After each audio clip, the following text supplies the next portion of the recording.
Perkenalkan, nama saya Gabriela Rentuana dari kelas A2 Keperawatan semester 2. Maksud dan tujuan dari pembuatan video ini untuk memenuhi tugas ujian akhir semester dengan mata kuliah ilmu dasar keperawatan 2 dengan dosen pengampu Nurse Niwayan Sudarmi S-Club Kelas Nurse.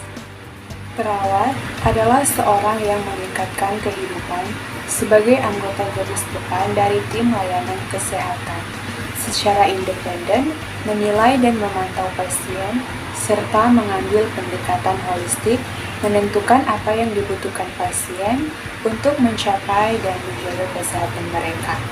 Menurut Kustanto 2003, perawat adalah seorang profesional yang mempunyai kemampuan, tanggung jawab, dan wewenang melaksanakan pelayanan atau asuhan keperawatan pada berbagai jenjang keperawatan. Tugas dan peran perawat. Tugas peran perawat secara umum untuk memenuhi kebutuhan dasar. Tugas perawat dalam menjalankan perannya sebagai pemberian asuhan keperawatan. Ini dapat dilaksanakan sesuai dengan tahapan dalam proses keperawatan. Peran dapat diartikan sebagai seperangkat perilaku yang diharapkan oleh individu sesuai dengan status sosialnya. Jadi, seorang perawat memiliki peran yang harus dijalankan sesuai lingkup kewenangan perawat. Peran perawat dipengaruhi oleh keadaan sosial, baik dari dalam maupun dari luar profesi keperawatan, dan bersifat konstan. Menurut Liliberry 2002, peran perawat adalah tingkah laku yang diharapkan oleh orang lain terhadap seseorang sesuai dengan posisi atau kedudukannya dalam suatu sistem. Pengambilan sampel darah untuk pemeriksaan laboratorium sebagian besar dilakukan pada pembuluh darah atau vena dan pembuluh darah kapiler. Hanya sebagian kecil pengambilan sampel darah pada pembuluh darah arteri.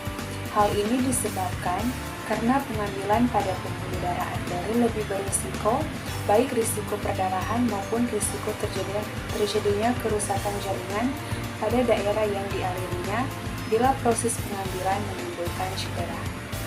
Pengambilan darah kapiler pada umumnya dilakukan di ujung jari pada orang dewasa dan sisi luar tumit pada bayi. Sampel darah yang didapat adalah sampel darah utuh. Pengambilan sampel darah vena.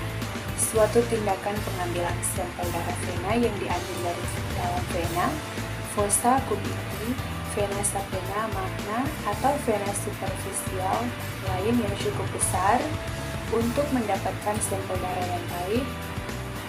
Tujuan yang pertama untuk mendapatkan sampel darah yang baik dan memenuhi syarat untuk dilakukan pemeriksaan. Yang kedua, untuk petunjuk bagi setiap petugas yang melakukan pengambilan darah. Prosedur yang pertama, persiapan alat. Yang pertama, disposable fluid 1 cc, 3 cc, 5 cc, atau 10 cc. Yang kedua, alkohol swab. Yang ketiga, bak instrumen. Yang keempat, plester. Yang kelima, tourniquet. Yang keenam, bengkok. Yang ketujuh, perlap dan alasnya. Yang ke-8, alat tulis. Yang ke-9, APD sesuai dengan kondisi pasien. Yang ke-10, tabling, EDETA. Kita masuk pada persiapan klien. Yang pertama, menjelaskan pada klien tentang tindakan yang akan dilakukan. Yang kedua, pelaksanaan. Yang pertama, mencuci tangan, persiapan alat dan jaga privasi, atur posisi klien, pakai handscoon, tentukan daerah yang akan ditusuk, raba kembali vena, pasang pengalas, atur posisi lengan klien pada posisi tegak lurus, dan anjurkan klien untuk mengepalkan tangannya. Pasang tourniquet, pastikan kembali vena yang akan ditusuk, desinfeksi daerah yang akan dilakukan suntikan dengan alkohol swab, tunggu sampai kering. Regangkan kulit di atas vena dengan jari-jari non-dominan supaya vena tidak bergerak.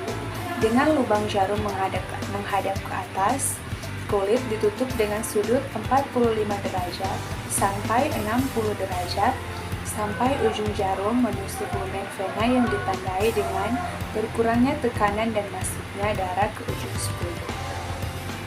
Holder ditarik perlahan sampai volume darah yang diinginkan. Tourniquet dilepas sambil meminta klien membuka kepalan tangan. Kapas diletakkan di atas tempat penusukan, lalu segera tarik jarum. Tourniquet dilepas sambil meminta klien membuka kepalan tangan, kapas. Tekan kapas beberapa saat, lalu plester selama kira-kira 15 menit. Jangan menarik jarum sebelum tourniquet dibuka. Masukkan darah yang ada di spuit ke dalam tabung EDTA, lalu kosong perlahan. Beri etiket laboratorium dengan mencantumkan nama pasien, tanggal, dan jam. Atur kembali posisi klien senyaman mungkin, rapikan alat dan buang peralatan yang sudah tidak diperlukan di dalam bengkok, lepas handphone dan cuci tangan. Dokumentasikan tindakan yang telah dilakukan. Demikianlah penjelasan singkat dari saya tentang peran perawat dalam pengambilan vena pada pasien di laboratorium. Kiranya video ini bisa bermanfaat bagi kita semua. Terima kasih. Saat ini saya ingin mempromosikan atau mengajak teman-teman yang masih bingung ingin berkuliah di mana. Saya merekomendasikan Universitas Pembangunan Indonesia Manado. Karena di Universitas Pembangunan Indonesia Manado ada Fakultas Keperawatan dengan profesi nurse, ada Fakultas Hukum, ada Fakultas Teknik, dan Fakultas Sastra.